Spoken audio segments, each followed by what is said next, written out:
Here's to another chapter of growing up Manning. To the day we found out our dad is really our uncle.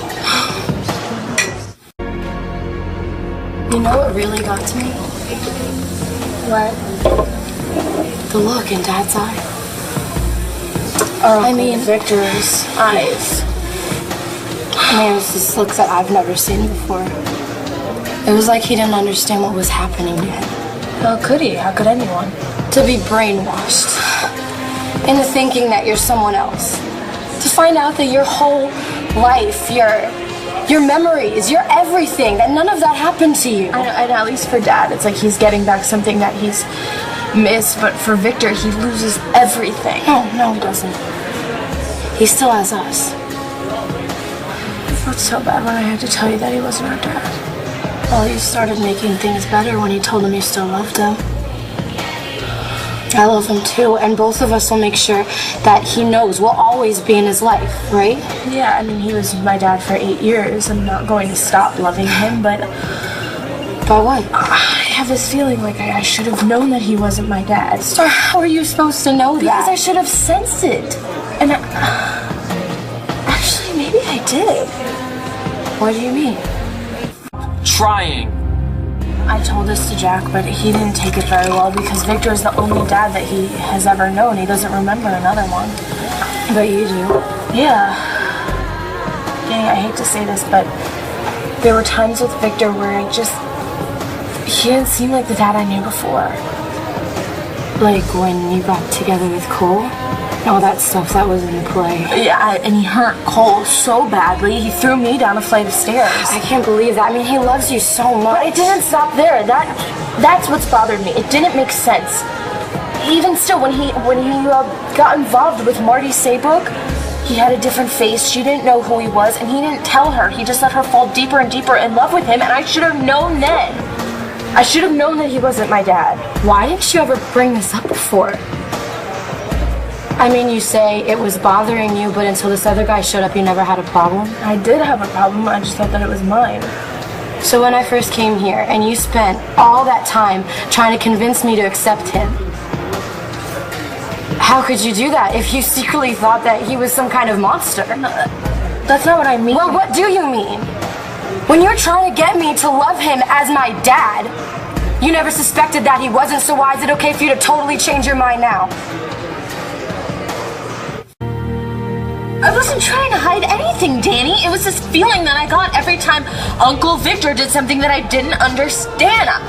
We can both agree that he has done bad things, Danny. You know what? There's one thing that he didn't do.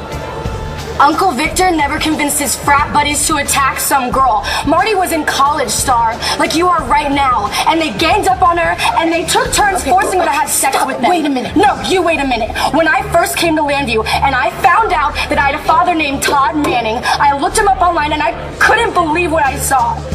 Rape, and prison, and murder. It made me sick. I wanted to throw up. And I understood that. I wanted to make him suffer like he made other people suffer.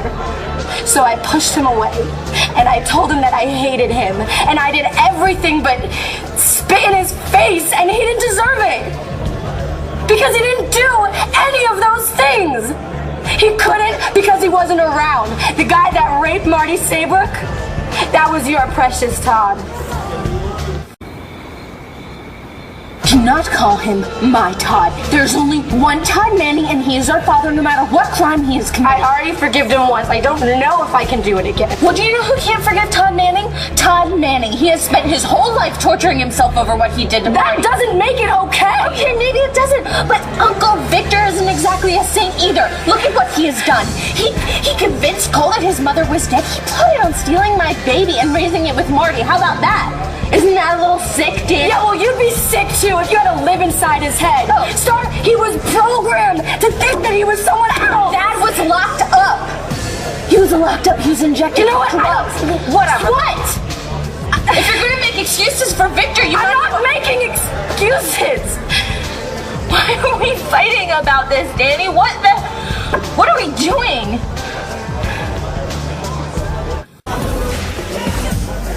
There's just so much that we have to sort through, and it's all so confusing. Doesn't mean I should be taking it out on you. No, I was doing the same thing. I'm sorry, too.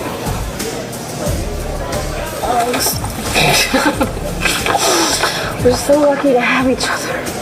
Especially now. Let's just never fight again, okay? Yeah, like that'll happen.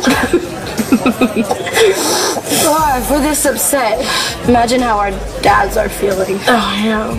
They're freaking out, too. We both know they don't like to feel cornered. It's so weird having to get used to another man being my dad. Especially since all I know is the stuff that I read online. I'll help you with the other stuff. You promise? I promise. Okay. You want to start now? Sure. Okay. Well, once upon a time, there was this little girl named Starr. She had a stuffed frog. Her dad named him Fred the Magic Frog.